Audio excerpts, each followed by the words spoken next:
Luísa Helena de Barros, militante do movimento negro e do movimento de mulheres negras, é a nossa grande homenageada deste março de luta das mulheres. Ela iniciou a militância negra nos anos 70, no Movimento Negro Unificado e no grupo de mulheres do NNU. E seguiu durante muito tempo no ativismo pela igualdade de gênero e raça.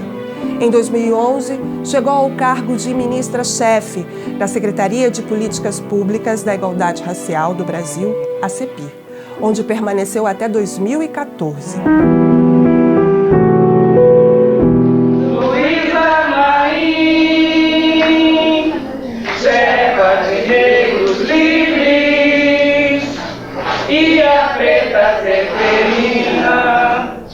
Exemplo de heroína, a fortuna de Palmares, soberana quilombola e Felipa do Pará, negra xinga de Angola, África liberta em suas trincheiras contra as anônimas guerreiras brasileiras. África liberta em suas trincheiras contra as anônimas guerreiras brasileiras.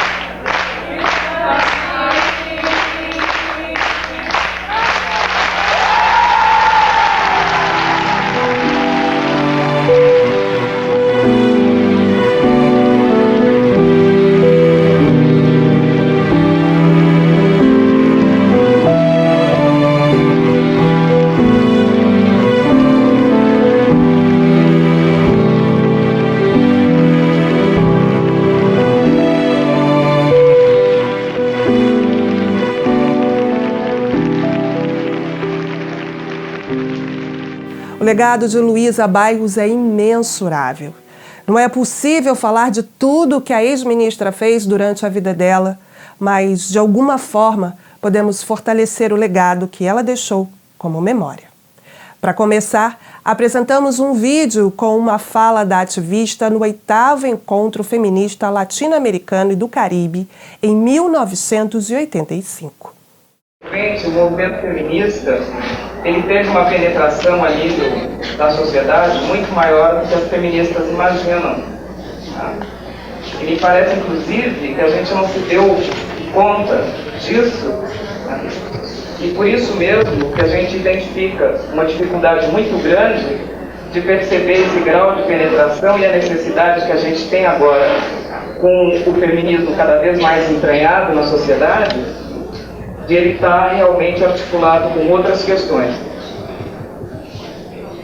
O temor que algumas pessoas demonstraram nas conversas que eu tive com elas, de que o tratamento de questões sociais, políticas, econômicas, pudessem vir a descaracterizar o objetivo maior do feminismo, eu acho que é infundado.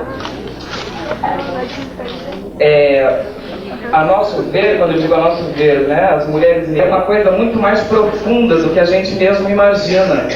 E ela tem que necessariamente vir acompanhada de um despertar nosso para uma série de questões que antes a gente não conseguia enxergar.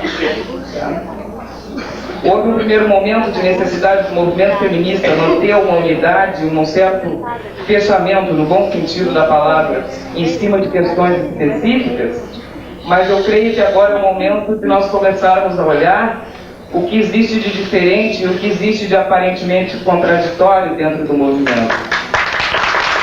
E acho que quando a gente começar a olhar isso de frente, eu acho que vai ter sido dado um salto qualitativo e quantitativo muito importante. Basicamente, essa coisa que nos vem em função do fato de nós tentarmos trabalhar, enquanto mulheres negras, certas coisas que nós aprendemos com o feminismo, levando em conta a nossa especificidade étnica. E a gente não pode, de maneira nenhuma, esquecer que na América Latina e no Caribe, a grande maioria das mulheres não são brancas. E por não serem brancas, têm uma forma muito especial de inserção na sociedade, determinada por essa condição.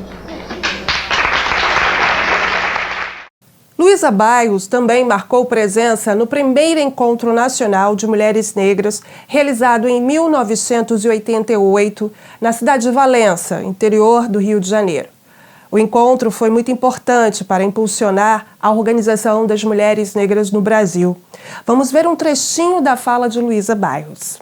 Em Salvador, o grupo de mulheres do MNU já desenvolve há algum tempo uma relação muito próxima com a Associação de Empregadas Domésticas lá da Bahia. E a gente tem efetivamente participado muito dessa discussão toda, que envolveu a preparação, ainda na época da Constituinte, e agora a gente está vendo como que isso está acontecendo. Então, para dar um pouco o exemplo dessas contradições que estão envolvidas, né, nessas ocupações que geralmente nós mulheres negras desempenhamos, que é exatamente o seguinte: a gente estava com um problema em relação a essa coisa das empregadas domésticas, que era exatamente das dúvidas, né, que estavam causando. Quer dizer, efetivamente, quais os direitos que a gente conseguiu e como que a gente vai fazer para poder estar garantindo isso. Então, precisávamos de um advogado. E não temos, por incrível que pareça, no MNU da Bahia, nenhuma mulher ou homem negro com uma atuação específica, né, dentro do movimento negro. E aí, então, fazemos o quê? Vamos procurar o departamento feminino da OAB, né? Porque há dentro do departamento feminino várias profissionais que são ligadas ao movimento de mulheres na Bahia e que certamente não se recusariam a dar aquela assessoria que a Associação de Empregadas Domésticas estava precisando naquele momento. E foi muito incrível a maneira como essa advogada do departamento feminino que foi consultada respondeu à consulta. Porque ela imediatamente colocou o seguinte: olha, essa coisa do salário mínimo não é bem assim, porque na verdade vocês vão ter um desconto de tantos por cento pela alimentação, tantos por cento pela dormida, tantos por cento não sei o que, de maneira que, em termos reais, digamos assim, o que vai sobrar em termos de remuneração naquela época era alguma coisa em torno de 10 ou 11 mil cruzados.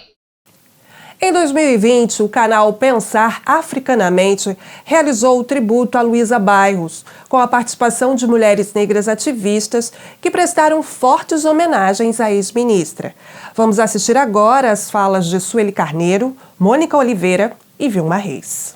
Convido agora, então, Sueli Carneiro, por favor, para fazer uso da palavra.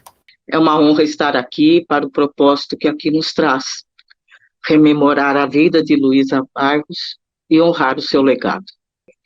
Já está difícil de falar sem se emocionar ao lembrar de Luísa, da sua importância para todas e todos nós, né?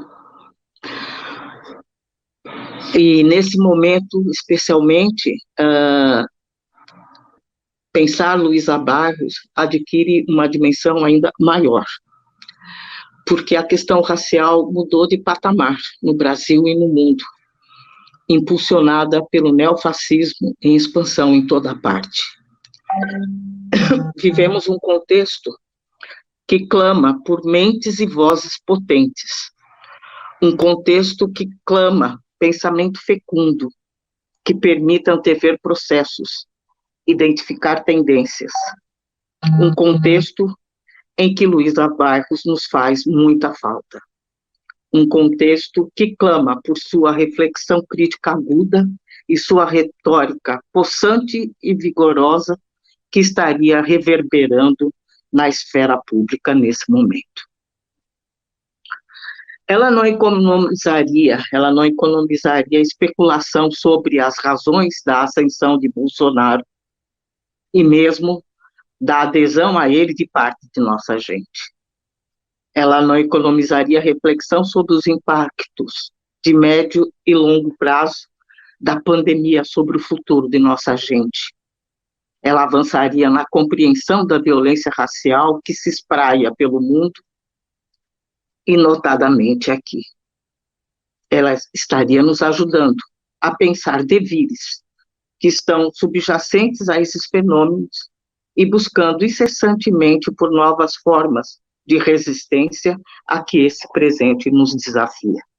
Antevendo fenômenos futuros, já em 1991, em entrevista ao jornal do MNU, Luísa Barros tinha a seguinte avaliação, abro aspas, não existe a menor possibilidade de se fazer luta antirracista em qualquer canto do mundo sem pensar que o racismo é motor da exploração, mesmo nas sociedades capitalistas avançadas. A própria situação que o povo negro dos Estados Unidos se encontra hoje é um indicador disso, disse Luísa Barros. Uma reflexão derivada de sua observação potente da sociedade norte-americana nos anos em que lá permaneceu estudando. Reflexão que parece definitiva, cuja evidência se manifesta cabalmente nos eventos raciais que hoje tensionam a sociedade norte-americana e reverberam o mundo afora. Portanto, ela não estranharia o evento George Floyd.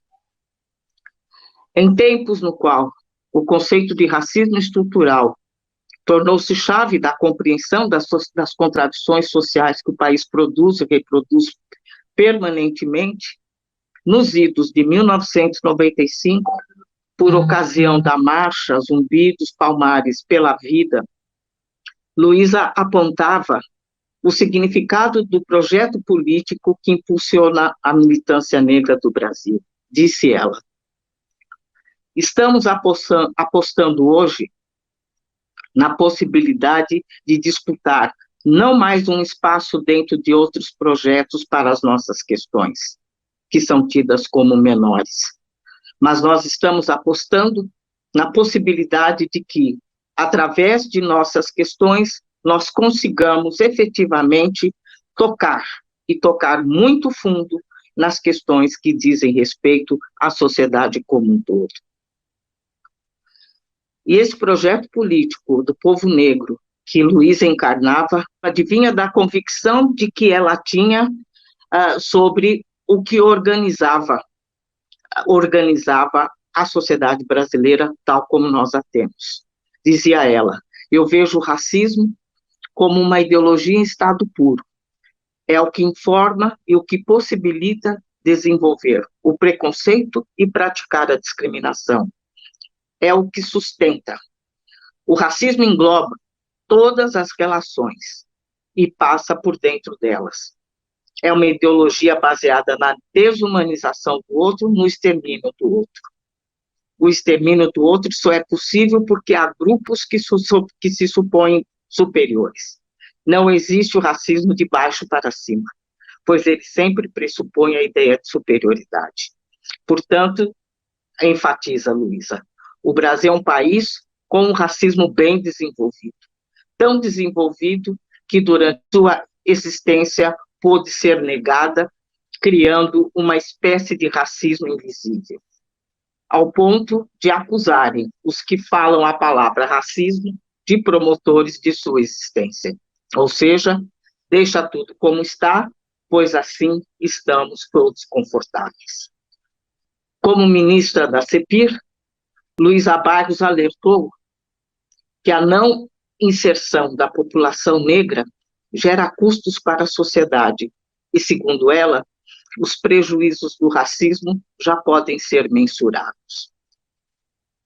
Enfatizava, se não fizermos um esforço de aumento da escolaridade dos nossos jovens e adultos jovens agora, principalmente os negros, onde e como estaremos em 2030? A pergunta continua. Luísa era sempre o primeiro nome a ser levantado por nós para assumir qualquer posição relevante na esfera pública, e era o nome que nos ocorria pela sua excelência técnica, por seu compromisso político, pela sua coerência e resiliência. Luísa foi por nós cogitada para tudo, candidata a diferentes cargos públicos, ministra de diferentes pastas. Sabíamos que, onde quer que ela estivesse, emprestaria absoluta competência e dignidade à representação negra. A mim, pessoalmente, ficou me devendo o prefácio do meu próximo livro, que esteve sempre à espera dela, e que ela acolheu com apreço. Ficou me devendo um último brinde, naquele bar no Rio Vermelho, depois de uma noite mágica embalada pelo som de Luiz Melodia. Ficou me devendo mais uma visita ao Ilê, mais um uísque com vovô. Sinto falta da minha amiga. Sinto falta do conforto que ela me oferecia, que vinha de saber que ela estava lá, sempre possível, sempre acessível, para dividir aflições da luta, para ajudar a interpretar os infindáveis paradoxos que nos interpelam. Sinto falta do conforto que era sabê-la tão perto, ao alcance de uma ligação ou de um e-mail, coisa que raramente fazíamos. Nos bastava a certeza de nos ter uma outra em prontidão, se necessário fosse. Sinto falta de tê-la no quilombo da Gioconda, como ela apelidou minha casa, e eu entre e saio nela da minha família extensa. Fui honrada com a permissão de acompanhá-la nos momentos derradeiros.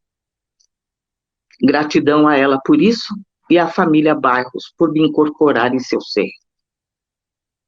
Como mais velha, imaginei cenários em que ela me honraria ao final, me apresentando e me recomendando a ancestralidade que nos espera. Descanse em paz, minha irmã. Descanse em paz, minha amiga. Descanse em paz, Luísa Bairros. Até breve. Obrigada. A palavra é sua, minha amiga Mônica Oliveira. Boa tarde, Silvani, boa tarde, Sueli. Oi. Boa tarde ao povo todo que está com a gente aqui, rendendo essa homenagem, né? Todas prometemos chorar, não foi? Todas prometemos. Felipe disse que Luísa diria, segura esse choro, menina. Engule o choro, engula o choro. Engula o choro, menina, isso. Engula o choro. Então, mas aí para também não romper o tempo, falar de Luísa é muito forte, né? Essa semana, quando o Felipe mandou um vídeo para mim, que eu escutei a voz dela, foi assim, meu Deus, cadê ela, né? Mas, assim, recuperar um pouco o que foi a minha experiência com Luísa, né? Como todos e todas estamos fazendo. Eu comecei Movimento Negro por uma afoxé chamada Alafinhoió, que é de Olinda, aqui em Pernambuco. Meus irmãos mais velhos me levaram para uma festa, eu conheci o afoxé e me aproximei. E Marta Rosa, Leo, né, Márcia Diniz, me chamaram para compor com elas a equipe de direção. Elas tinham sido eleitas, né, e me chamaram. E aí eu fiquei no afoxé durante quase 3 anos, e quando acabou o período da direção delas, eu estava num processo de aproximação com o MNU, e fui convidada por 2 companheiros do MNU de Pernambuco, Cirilo e Euclides, para participar de um congresso nacional do MNU, né? E Marta Rosa chegou para mim e disse, vai, Mônica, você vai sentir que o MNU é uma organização para onde você deve ir continuar a sua militância, né? E ela disse, preste muita atenção numa mulher chamada Luísa Bairros. Ouça o que Luísa tem a dizer. Preste atenção, Luísa. E foi quando eu conheci Luísa, no iniciozinho dos anos 90, né, nesse Congresso Nacional do MNU. E aí, a partir disso, nós estabelecemos uma relação da militância no movimento, né, e essa relação depois continuou em outros âmbitos também, né, e logo depois Luísa foi fazer o doutoramento, né, então a gente se conheceu e depois ela ficou aquele período fora. Mas me causou um impacto muito grande a primeira vez que eu ouvi Luísa Bairros, né? E eu olhava para ela e eu dizia, nossa, mas que força, que nobreza. Luísa era uma pessoa muito nobre, né? De grande impacto. Eu costumo dizer que ninguém que ouviu alguma das palestras, dos debates de Luísa, sai incólume.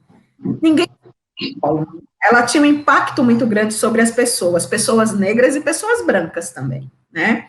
Então, depois a gente vivenciou, eu fui convidada a trabalhar com ela no PNUD, no Programa de Combate ao Racismo Institucional, o PCRI, que estava sendo executado em Salvador e no Recife. Eu era consultora para o PCRI no Recife e junto ao Ministério Público, né? E Luísa me coordenava nesse trabalho, né? E isso que Cobra já trouxe, né? Que Sueli já trouxe, da grande generosidade de Luísa, né? E se há lições, né, que eu aprendi com Luísa, primeiro do rigor, né? Luísa era uma pessoa muito rigorosa.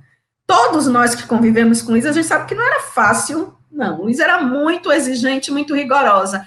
Mas isso era muito positivo, porque tirava da gente o melhor que a gente podia oferecer. Ela sempre conseguia tirar da gente o melhor que a gente podia oferecer. E também nos estimular e nos impulsionar a galgar outros patamares, né? O período dentro do MNU, aprendi muito a fazer a leitura política, quando naquele vídeo do início, Luísa diz, né, da análise de conjuntura, né, que ela diz, é um cacoete de movimento negro a análise de conjuntura. É isso mesmo. Quando a gente está junto de outros movimentos que para de fazer análise de conjuntura, que demora muito, a gente já fica achando tudo muito... Não, minha gente, que leitura rasa é essa que a gente está fazendo? Vamos fazer análise de conjuntura decentemente, né? Lições, né,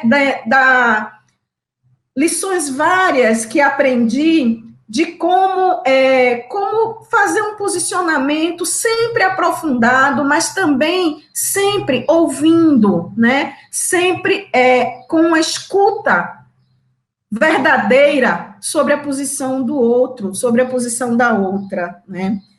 Quando Luísa me chamou para trabalhar no governo, eu dizia Luísa, eu não quero não esse negócio de ser governo. Tu acha que vai dar certo? Eu não sei se eu vou conseguir ficar confortável no governo, né? E conversei com várias pessoas, né, no sentido de que, e aí, vale a pena, não vale a tal? Mas muita gente me disse, você não está indo para qualquer lugar, né? Você está indo para trabalhar com Luísa. E nesse momento, a estratégia é sim constituir uma CEPIR que coloque esse Ministério da Igualdade Racial num outro patamar também, na esplanada, em Brasília, nacionalmente, e também na incidência internacional, que era um campo em que Luísa era maestra, né? Mestra também nas relações internacionais. E por dentro do governo, inúmeras lições de trabalho com Luísa, né? A lição, por exemplo, de que nós estávamos ali para fazer a disputa da agenda de combate ao racismo e de promoção da igualdade racial por dentro do governo. Um governo democrático, popular, né? Mas um governo em que a agenda racial também estava em disputa, né? E Luísa era essa ministra, nossa liderança, nossa chefa, né? Que nos autorizava a fazer o confronto nos momentos necessários e também nos orientava a quando é que a gente precisa recuar um pouco para avançar no momento seguinte. Luísa sempre foi uma mulher de leituras muito precisas, né? De leituras muito acuradas das realidades, das relações, da correlação de forças. E ela era essa mulher que fazia a orientação precisa de para onde a gente deve ir. E era, ao mesmo tempo, a mulher que nos estimulava muito a dar os saltos, né? Eu me lembro que quando ela indicou que eu deveria ir numa delegação do governo brasileiro para uma convenção de CIDOL na Suíça, eu fiquei apavoradinha e eu dizia, minha gente, eu não tenho perfil para isso, não vou dar conta e tal. E Luísa me chamou no gabinete dela e disse, sente aí, Mônica, que conversa é essa que não tem perfil? Você já observou quem compõe as delegações? Quem dessas pessoas que estão compondo essa delegação tem mais condições do que você. O idioma não é um problema. Você vai sim, e você vai parar com essa história de que você não tem perfil, você vai sim, né? E como eu sempre fui muito obediente, né? Mas não era só obediência naquele momento, era olhar para ela e ver o quanto ela acreditava na gente, né? Acreditava em mim, acreditava em nós que estávamos ali com ela, cumprindo essa missão, né? Eu sinto falta de Luísa todos os dias. Eu sinto falta de Luísa na ambiência política. Eu sinto falta da voz poderosa de Luísa Bairros. Eu sinto falta da minha amiga, né? Uma honra imensa estar aqui com vocês e poder falar sobre ela. E essa saudade que não passa, mas que também é uma saudade boa, de compartilhar com as amigas e com os amigos, porque a gente celebra a existência de Luísa, a gente celebra. Esse momento, antes de mais nada, é uma grande celebração. Gratidão, Silvani, por ter me chamado para construir junto esse momento. Beijo grande para todo mundo. Obrigada, Luísa, por plantar um sonho de liberdade em nossas cabeças. Muito obrigada, minha irmã. Com o projeto Raça e Democracia nas Américas, você, assim como Maria Nazaré Mota de Lima, Lindinalva Barbosa, Silvio Humberto e tantas outras, você plantou um sonho de liberdade em nossas cabeças. Foi com você, Luísa. Quando vejo as universidades enegrecendo, vejo Luísa Bairros. Quando vejo o sistema de justiça sendo preparado para enegrecer, Luísa Bairros. Obrigada pela Lei 12.711/2012. Obrigada por aquele 10-0 no STF, sem a sua incidência política, como a principal ministra do primeiro governo de Dilma Rousseff, você, a grande ministra da República do Brasil. Você, que, como acabou de dizer nosso irmão Giovanni Harver, poderia ser ministra de todas as pastas, porque tinha a competência política, técnica e intelectual. Nesse momento de tantos desafios, que nós sofremos o impacto de pelo menos 4 pandemias: a pandemia secular do abandono ao nosso povo, a pandemia da violência que varre a esperança das mulheres negras, das mães negras, a pandemia do genocídio, e a pandemia da Covid, que vem com o que Flávia Oliveira nos lembra, que é o abandono secular do nosso povo. Você faz tanta falta, minha irmã, mas a gente está aqui para dizer que o parlamento e os poderes executivos, que neste momento nós abraçamos a tarefa de enegrecer ao reivindicar paridade racial. Você, Lélia, Luiz Alberto, vocês escreveram essa página antes de nós. Muito obrigada, Luísa Bairros, por ser potência. Muito obrigada, Luísa, por plantar, por ser uma mulher altiva. Quando Angela Davis nos lembra, olha, por que as mulheres, né, negras se levantam, assim como a canção que você cantou em Bertioga por nossas irmãs, você honra toda a presença. Muito obrigada, mulheres do MNU. Muito obrigada, todas as minhas irmãs. O sangue guerreiro de Luísa Bairros corre no nosso sangue e corre nas nossas veias. Luísa, a grande estadista. Luísa, a mulher de afeto. A mulher capaz de chorar. Obrigada, Luísa. Obrigada, nós estamos de pé. E como Marcota Valdina nos ensinou, somos continuidades. Você segue, porque enquanto tropeçarmos nos ossos dos nossos ancestrais e justiça não for feita, nós estamos de pé. Viva nós, viva a luta, viva Luísa Bairros, que será sempre uma bem lembrada entre nós. O Cultney registrou a terceira CONAPIR, Conferência Nacional de Promoção da Igualdade Racial, em novembro de 2013, em Brasília, onde cerca de 1.400 pessoas ouviram Luísa Bairros falar. O evento teve como principal objetivo reafirmar e ampliar o compromisso do governo e da sociedade brasileira com políticas de enfrentamento ao racismo e de promoção da equidade como fatores essenciais à plena democracia e ao desenvolvimento com justiça social, algo que Luísa lutou com afinco. Terminamos nossa live com uma fala de Luísa Bairros que nos inspira a seguir na luta. Vamos ver.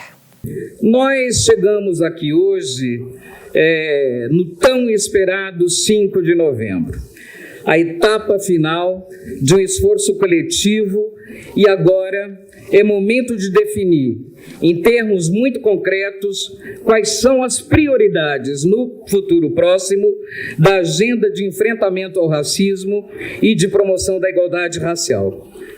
É bom sempre a gente lembrar que existe uma conexão entre esta e as duas conferências anteriores.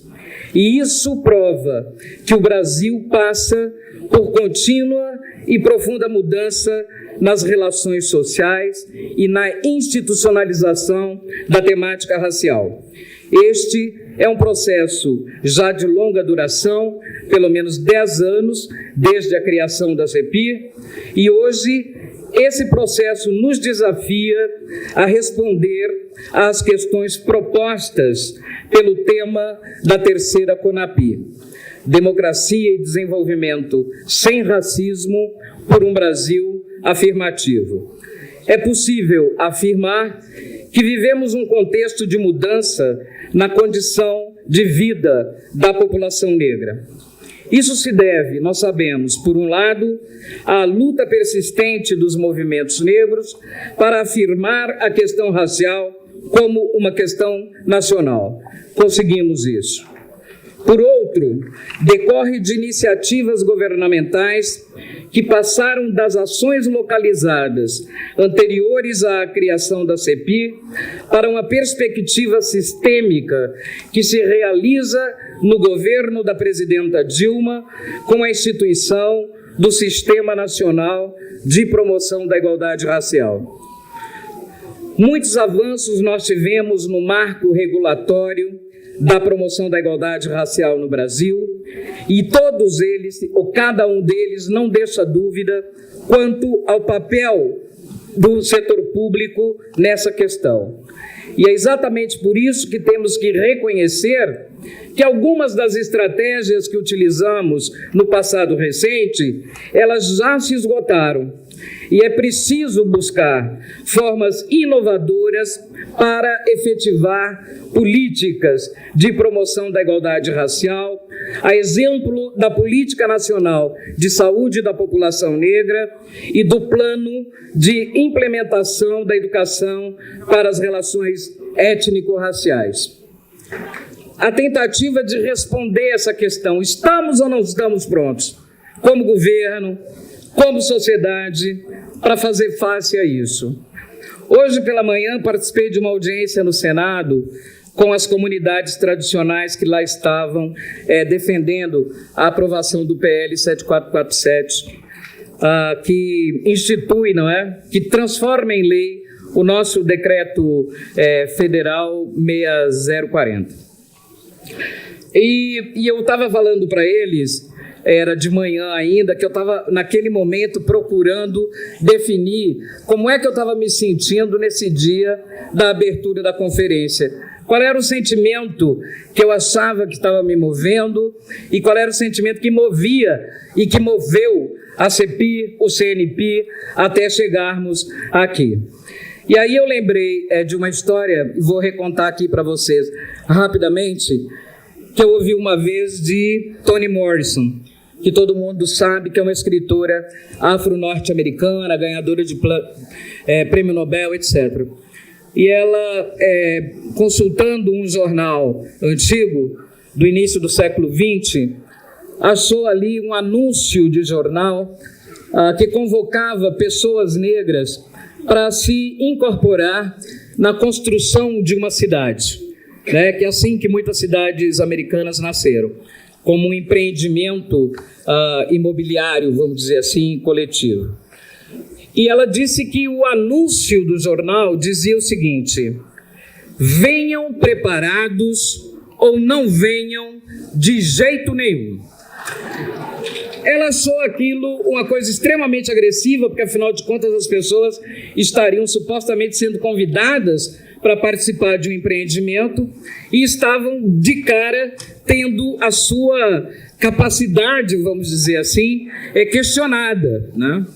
Mas depois ela entendeu melhor e inclusive dessa provocação acabou nascendo um livro, que é a pergunta ou o chamado que nós temos que fazer sempre que nós tivermos diante de nós um compromisso histórico muito definido e que nós saibamos o grau de dificuldade e o grau de mobilização de compromisso que a superação daquele obstáculo nos exige. É nesse espírito que eu chego nessa conferência e eu acredito que toda a nossa equipe na CEPI, dizendo para cada uma e para cada um de vocês todos, governo, sociedade, venham preparados ou não venham de jeito nenhum.